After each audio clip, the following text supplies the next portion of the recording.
Look History in the Eye is produced by Public Record Office Victoria, the historic archive of the State Government of Victoria. 100 kilometres of public records about Victoria's past are carefully preserved in climate-controlled vaults. We meet the people who dig into those boxes, look history in the eye, and bother to wonder why.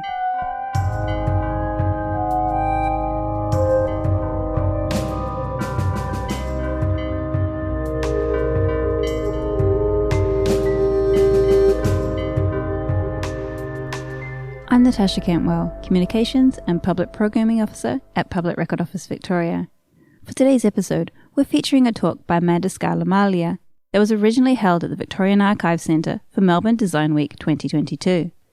Amanda is an Associate Professor and Department Chair of the Swinburne Law School and has a research focus on trademark law, advertising and branding. Her talk explores 19th century Melbourne through the lens of advertising and is titled Charles Troedel Archive, When the Past Meets the Present. So keep on listening for Amanda's talk, or if you'd like to watch her slideshow and see all those amazing 19th century illustrations, you'll find the video version of this talk on Prov's YouTube channel and on the landing page for this podcast episode on the Prov website. Now, let's get into the talk and find out who Charles Troedel was.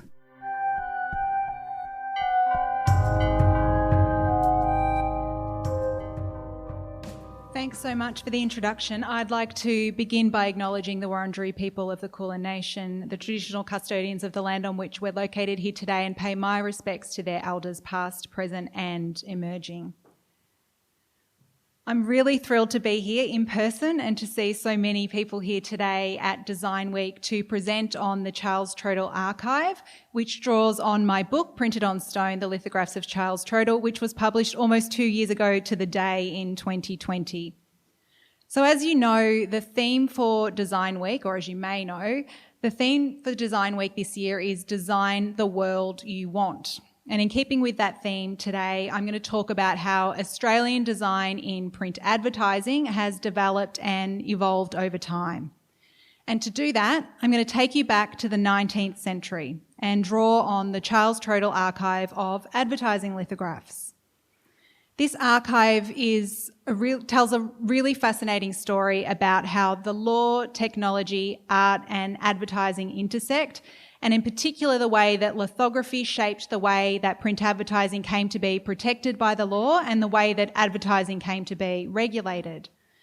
But the lithographs also tell a really lovely story about Melbourne and the Australian colonies more generally, its people, its culture and its history. And that's what I want to focus on today, to reflect on this history and explore how past design practice has come to shape our present and the world that we live in today. This is Charles Troedel. It's a photograph that was taken in around 1895. Charles Troedel was an award-winning lithographer who brought colour to the lives and homes of Melbournes in the 19th century, transforming the advertising landscape in the process. He was born on 26 June 1835 in Hamburg, Germany, and at age 13 he was apprenticed to his father Karl, who was also a lithographer, and that was when he really started out his career as a lithographer. As a young man, he went on to work in Norway and London, furthering his craft until 1859, when he was recruited by a Norwegian printer, Augustus William Shellcraft, who travelled to Europe looking for talent for his Melbourne business. There was a need for printmakers in the colonies at the time, especially to print maps which were in high demand during the gold rush. Lithography was a uniquely European invention, and so Troedel's skills, which he had developed working throughout Europe, were highly sought after. And so Troedel arrived in Melbourne at Williamstown on 5 February 1860 and began working at Shellcraft's wholesale paper bag manufacturing and printing establishment. Some of you may know Shellcraft's was well known for printing many of Melbourne's early maps. A few years later, and Troedel left Shellcraft's to set up his own small print workshop in Melbourne in June 1863. And after importing his own printing press from Europe, his business, Troedel & Co. Lithographers and Printers, was born.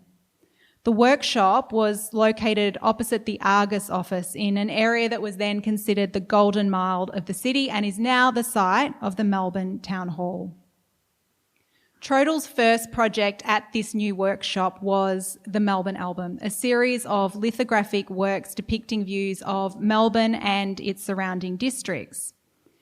In fact, the first two prints from the album were printed at Shellcrafts, but the remaining prints were published at his workshop on Collins Street, which later became known as the Melbourne Album Office.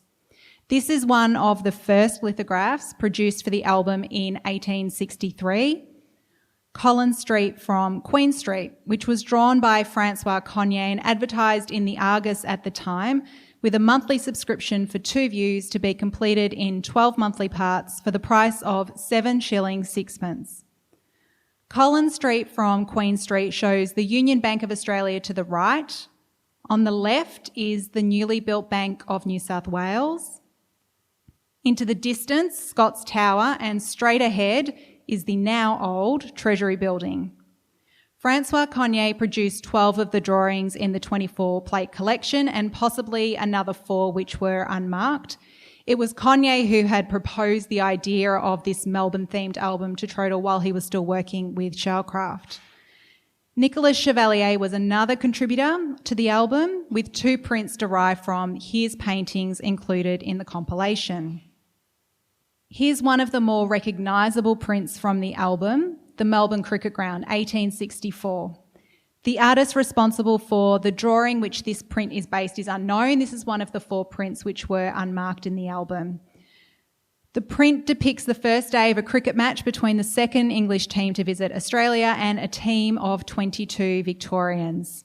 You can see that the cricket oval is surrounded by marquees, small stands and a paling fence, and the oval is surrounded by trees.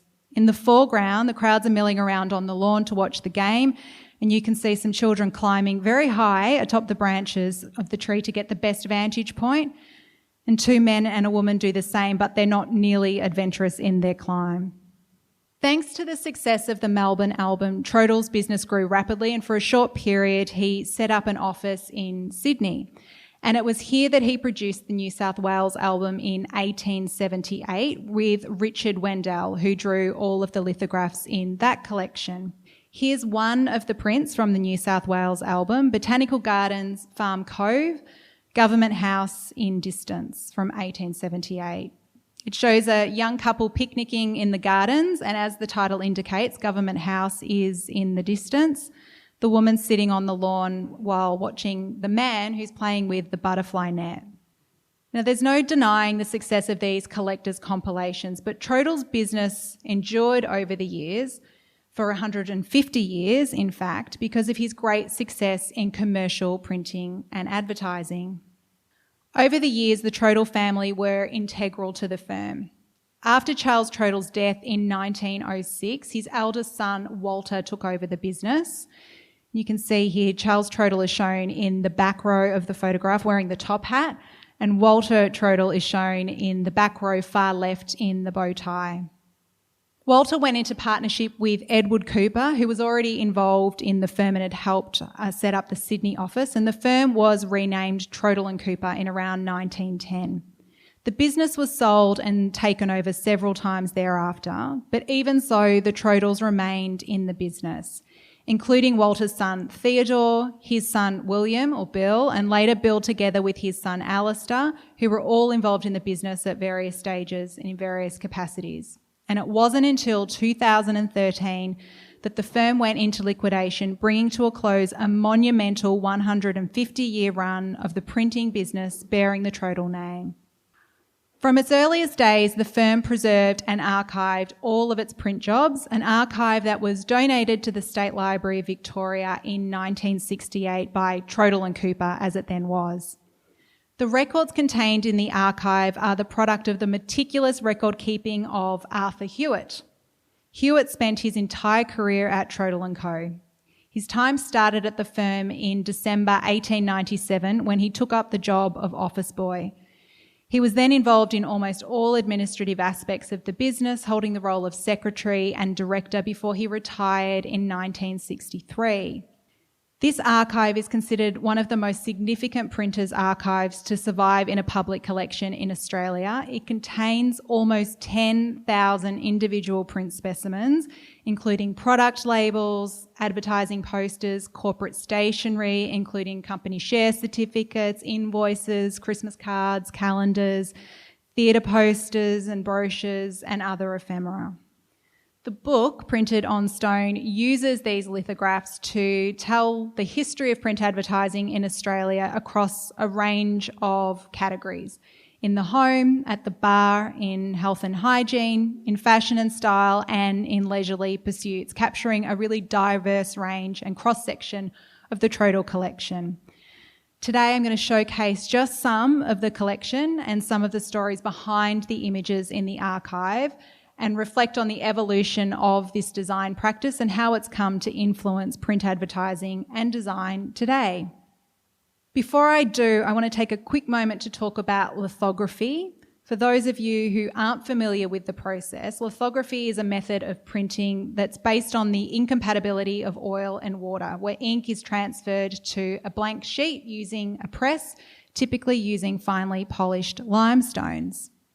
Lithography was first discovered by Alois Sennefelder sometime around 1796 in Bavaria, with Sennefelder obtaining patents for his process in Europe and throughout the following years. So the process of lithography is best explained visually. So here I've provided a step-by-step overview of the process in its primitive form. Obviously, the technology has evolved and it's much more sophisticated today, but interestingly, most methods still rely on the basic principles of Sennefelder's process. So starting from the left-hand corner of the top row, to produce a lithograph, the artist must firstly draw on the surface of a limestone or an aluminium plate with greasy crayons. A solution of gum arabic and nitric acid is then washed across the stone, and that fixes the grease to the stone. The limestone's then washed with water. Then the stone is rolled with ink using a roller, and since grease and water repel each other, the ink only adheres to the greasy drawing and not the clean portions of the stone. Paper is then laid across the stone and pulled through a press, and this transfers the image from the stone to the paper, producing a mirror image of the original drawing. The original lithographs which were produced were in black and white, and they were made using greasy crayons. But the process evolved very quickly over time to use more advanced methods. So one of the first advances was the tinted lithograph, which involved using one stone to print the original image and then subsequent stones to add a wash of colour. The most significant advance in lithography was chromolithography, which allowed for multicolour printing of at least 3 colours. Charles Troedel was at the forefront of these advances. He was recognised as a pioneer in the trade, having been awarded the gold medal at the 1881 Melbourne International Exhibition for his work in chromolithography, and in 1883 he was awarded a silver medal at the Calcutta International Exhibition for specimens in lithography. This process really revolutionised the way that goods were advertised and marketed in the late part of the 19th century. And the Troedel Archive of advertising materials for products found in the home really captures this change, especially the expansive collection of labels used and posters which were used for jams, preserved fruits, teas and coffees. So the lithograph was really responsible for changing print advertising practices around the world, and this absolutely filtered down to the Australian colonies. During that latter period of the 19th century, advertising evolved from what was simply black and white, text-based, classified advertising in newspapers to artistic masterpieces like this, thanks to lithography, which allowed for the production of low-cost, very high-quality illustrations which included colour. So here on the left is a label for Robert Harper & Co.'s New Season teas with an image of a paper lantern decorated with cherry blossoms and bright floral patterns. On the right is another label from Robert Harper & Co., this time printed in the shape of a fan. The label features 2 workers in traditional dress pulling a copper pot of New Season Indian, Chinese and Ceylon teas. And the woman standing in the centre, she appears to be directing the two men and the teapot cart while wielding a very dangerous-looking parasol. Robert Harper was a colonial businessman and also a politician. He started out his business in Melbourne in 1865, and while the company initially traded in tea, coffee and spices which were imported from the East Indies, he later expanded and started manufacturing his own award-winning products, first in Melbourne and then later in Sydney, Adelaide, Brisbane and even in New Zealand. So while many of the tea and coffee products consumed in the colonies were imported, local manufacturing industries did start to emerge, and we see this in some of the Troedel lithographs. So here is a label for TB Guest & Co. Steam Biscuit Factory, William Street, Melbourne, 1878. The Guest Factory is the central focus of this label, with the red brick building and the yellow stone dressing standing prominently. In front of the building is a horse and carriage, and there are another two horse-drawn delivery carts sitting on either side of the factory. In the centre is a man, possibly Guest, standing by the front door, decked in a frock coat and a top hat. The print places the William Street factory as the focal point, surrounded by experimental fonts and flourishes, and it's also decorated with all of the firm's award-winning medals. Thomas Guest was born in England in 1830 and arrived in Sydney in 1852 with his father, and together they started making biscuits out of a factory in Pitt Street. But a few years later, they shut their Sydney factory, and following a 3.5-month journey on a wagon packed with all of his plant and machinery, he arrived in Melbourne and started operations here before the business was sold on and off, eventually becoming part of what we now know as Arnott's Biscuits. So it was common practice to feature a firm's warehouse or factory on food labels. This was a way to highlight the feats of innovation and ingenuity of the businesses concerned and show the way that firms had developed and mark their progress and progression over time.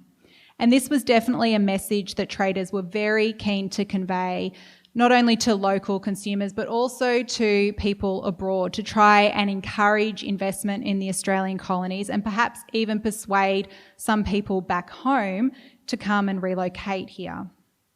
Now, lithography wasn't just used for labels. Lithography also allowed for the reproduction of really intricate original paintings, drawings and other sketches, which were very often reproduced as full-page advertisements or for advertising posters. So the advertising poster, like this beauty right here, really owes its existence to lithography. And you can see it mimics the style of the French poster art movement at the time, which of course were all lithographs. So this is a particularly cheeky poster. It's an advertising poster for Yorick bacon and hams from around the 1880s. And it's just one example of the production quality that's possible using lithography. So here you can see there's that watercolour-esque background, and that's punctuated by the dramatic use of violent blood red ink used for the leading text, but also to brand the featured animals with their impending fate as hams. Believe it or not, prints like this were not always very popular or cherished. Instead, early lithographs were considered to be cheap, lowbrow, vulgar, and critics even described these sorts of works as pseudo-culture. And the owners of these prints were refused copyright protection because they were considered ephemeral and commercial in nature and not a legitimate art form. In time, eventually, industry, artists and governments eventually embraced lithography, and it quickly came to dominate graphic design, graphic arts and the advertising world. And the law eventually came to recognise that these works could be protected as artistic works under copyright law alongside other more traditional artistic mediums such as watercolours, oil on canvas and portraits. So some of the most elaborate items in the Troedel collection were used for advertising beer, wine, spirits and tobacco. And these prints reveal the ingrained and entrenched cultural custom of drinking in colonial Australia and the way that alcohol and tobacco were really glamorised in what was an unregulated market at the time. Prints used for alcohol and tobacco typically used bright colours and reproduced highly detailed illustrations as a way to attract customers and attention. And as you can see, there isn't a health warning in sight. Instead, alcohol and smoking was often shown as being a civilised pastime enjoyed by happy and healthy individuals. These kinds of prints and posters were typically targeting a male audience, and that's who they were depicting on these labels. Men riding horses, men as gladiators in arenas, or playing sport, as we can see here. This label for the cricketer, which was produced in around 1880, perfectly encapsulates Australia's very long history of partnering sports and tobacco before its decoupling in the 1980s. The poster features Australian cricketer Charles Bannerman as the central figure of an advertisement for Cameron Brothers Tobacco, and is a far cry from the plain packaging that we're all used to seeing today in Australia. Cricket diehards will know that Bannerman represented Australia in Test cricket before becoming an umpire. He's most famous for being the first person to face a ball, the first ball ever bowled at Test cricket, scoring the first run in Test cricket and making the first Test century. In the central image, Bannerman is lining up to face the approaching ball on the Melbourne cricket ground. He's got opposing fieldsmen standing in the distance. You can see the members' stand is positioned behind the players. The border is rimmed with wattle, eucalyptus, and each of the corner of the poster features cockatoos, possums, emus, and kangaroos. You can see the red ribbon spans across the top of the poster bearing the words "The Cricketer." And that was how iconic Charles Bannerman was. There was no need to mention his name. And I guess we can look at this and understand Australia's habit of worshipping our sporting stars. It has a very, very long history. So when it comes to health and hygiene, the lithographs in this category were some of the most stunning, but they also had a tendency to stretch the truth. The 19th century was witness to a growing concern for health and hygiene, and the result was a really flourishing market for medical preparations, pharmaceuticals, common soap, laundry soap. And the result was a combination of great design with disease and disinfectant. So here is a label for De Leon's toilet soap featuring a young girl with a very healthy, rosy complexion. She's well dressed with her pink bonnet and a giant pink bow tied under her chin. When it comes to common soap products, during the late 19th century, it came to be understood that these products were not a luxury as much as they were a necessity. But cleanliness was more than just a question of hygiene. It also became a signpost for moral and social standing, with cleanliness equated to respectability, civility, and smell and odour an indicator of health, class, and social status. And you can clearly see this attitude and idea of cleanliness and social status in this label here for Kirk's Fragrant Soap, which was produced again in around the 1880s. Moving on to pharmaceutical products and medical preparations, and here we see some very unscrupulous business practices. So these products were often sold as unproven cures and antidotes for almost every ailment known to humankind, and were frequently endorsed by people purporting to have medical qualifications or as being doctors. And of course, these people had no medical qualifications at all. And they were also promoted using claims based in pseudoscience and quackery. So here are some examples for Moulton's Blood Searcher, the Great Blood Purifier.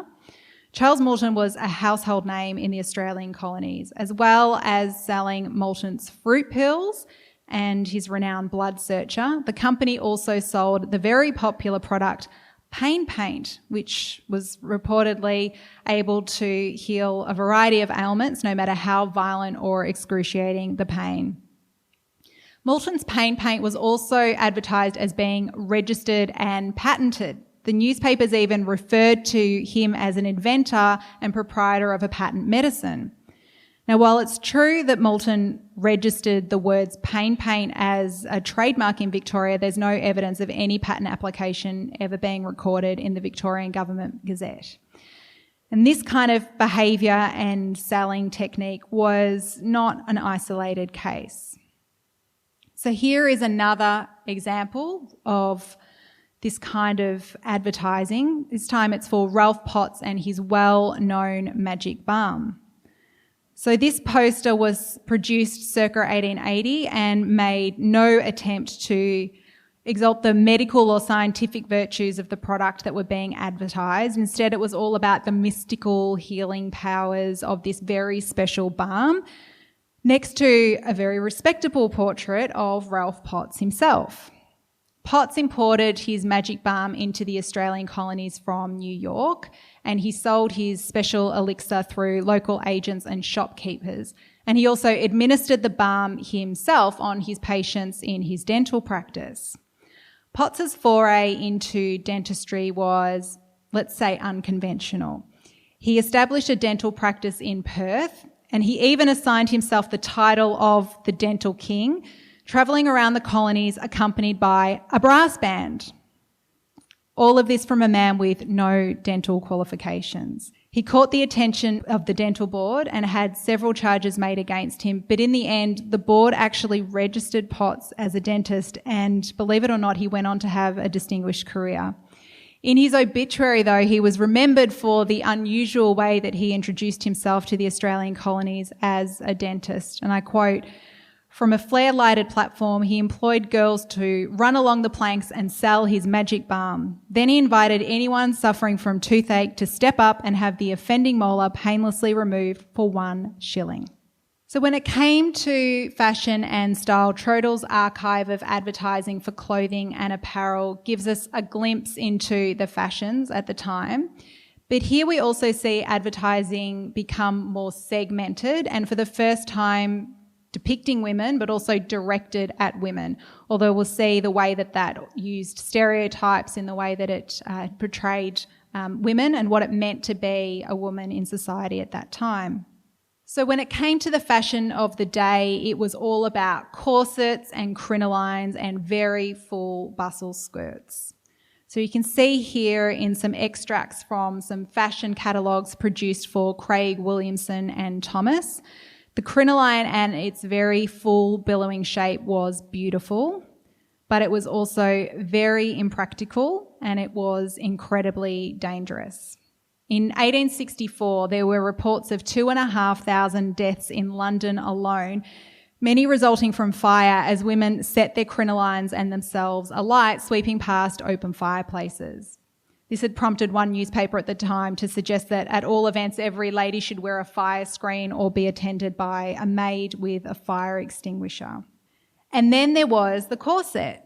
So the corset wasn't just an object of fashion. The corset idealised the female form into a shape and a contour largely to be admired by men. I think if you look at the way the corset and the link between corsets and crinolines, it's really very much the way that these garments constricted and constrained the female body into this romanticised fictional form. I think you just have to look at the pain on the woman's face here in this advertising poster for the celebrated Triple E corset. So this is produced in around 1890. I think the size of her impossibly thin waist would even rival Barbie's dimensions.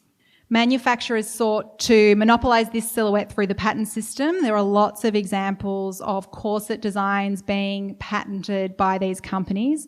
But the manufacturers also fought fiercely to defend the brands associated with their corsetry. And for reasons unbeknownst to me, there is a disproportionate number of trademark disputes reported during this period concerning corsets and their branding. One of these cases was heard in the South Australian Supreme Court before Chief Justice Way. He complained about the duration of the court proceedings and the time that it took for him to prepare his written judgment. All in all, the hearing lasted 52 days and cost £20,000, and it took Chief Justice Way 4 hours to deliver his judgment.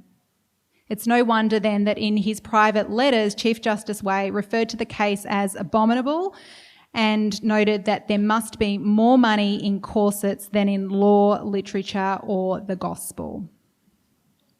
So the adoption of the 8-hour day in 1856 served to demarcate the working week into work, or the week into work and leisure. And what we see is a number of leisurely pursuits emerge in colonial metropolitan cities, and we see these pastimes come through in the Troedel Archive.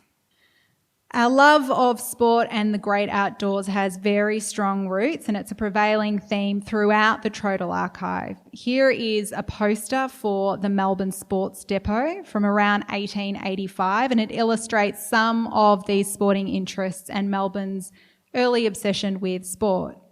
So the poster shows a young man in his cricket flannels. He's holding a cricket bat and helping the young lady who's also holding a tennis racket and wearing tennis shoes across what appears to be a small stream. The poster advertises guns, bicycles, fishing tackle and other sporting equipment, toys and parlour games.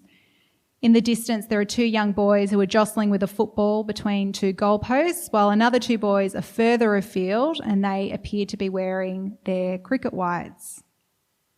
The theme of playtime is also evident here in this poster for Foy and Gibson's Toy Fair, which is from around the 1880s again.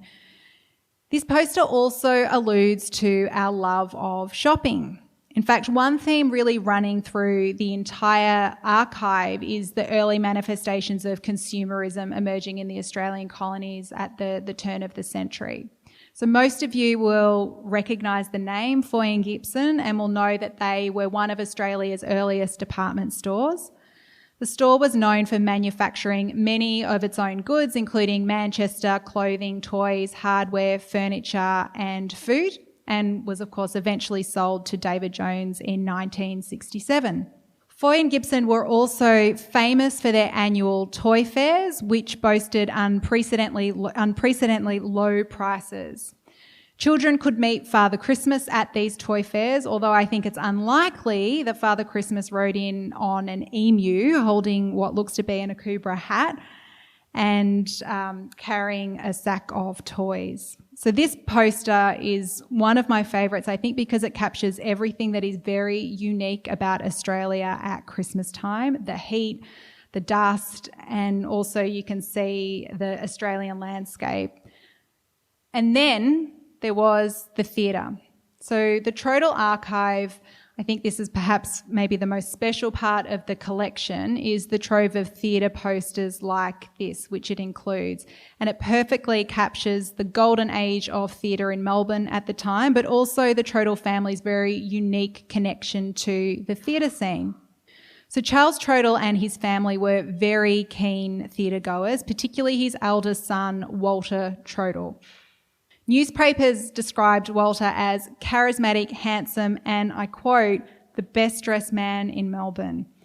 There was one story of Walter reportedly engaged in an animated exchange with Marie Lloyd from the stage box on her opening night at Rickard's Old Opera House in Burke Street. Walter became the theatrical representative for the firm and was responsible for overseeing the production of most of Melbourne's theatrical printing. These posters also highlight Troedel's very proud history of employing talented young apprentices and artists who worked in his art department. So some of the names on that list include a young Arthur Streeton, who worked with Charles Troedel as his apprentice, Charles Turner, and William Blamire Young. Although in this particular collection here in these images, it's the mastery of Richard Wendell which is really showcased. So Richard Wendell came to Australia alongside Charles Troedel in 1860 and they worked together at Shellcrafts. And they went on to have a very long and rich professional relationship. Wendell drew all of the lithographs in the New South Wales album, which I mentioned earlier. And Wendell later produced many of the works in the Troedel Archive, but particularly most of the theatre posters which were manufactured by the firm. So here's another theatre poster, again produced or drawn by Richard Wendell for Bad Lads Comedy Farce. Bad Lads was the inaugural production of the New Alexandra Theatre in Melbourne on 1 October 1886, which had been named Alexandra after the then Princess of Wales, but which later became Her Majesty's Theatre. The poster shows scenes from the play, a comedy about married men trying to recapture the fun and freedom days of their bachelor days and bachelorhood. Sounds familiar? It's a theme that's been rehashed in theatre, film and literature ever since. So as we've seen in the Troedel Archive, it covers a really diverse range of subject matter, and hopefully I've given you a little bit of a glimpse into some of those images. I think most of these prints were very fun and frivolous and said a lot about who we were at the time in Australia. And some of the prints allude to perhaps some more sensitive and serious themes, at least to modern eyes looking back at these images now today. We see the glamorisation of alcohol and cigarettes, unproven cures from people claiming to be medical experts, advertising that peddles impossible beauty standards for women, men behaving badly in sell-out stage performances, to standing ovations without any challenge or consequence. So there's a startling familiarity to these themes. And I think that's really interesting because on the one hand, Troedel's lithographs represent a period of intense transformation in terms of advertising, aesthetic and design practice at the time. But really at the same time, these prints just preface what we were going to see and what was to come in print advertising across new mediums of communication in the 20th and now the 21st century. I think times are changing and design practices are starting to challenge some of these deep-set ideas and better reflect the complex world that we live in today. Whatever the future holds, though, I think it is safe to say that we are unlikely to see another person have the same influence on design practice as Charles Troedel, whose legacy does live on in this beautiful archive, an archive which, above all else, I think is a celebration of our wonderful city and its very rich history.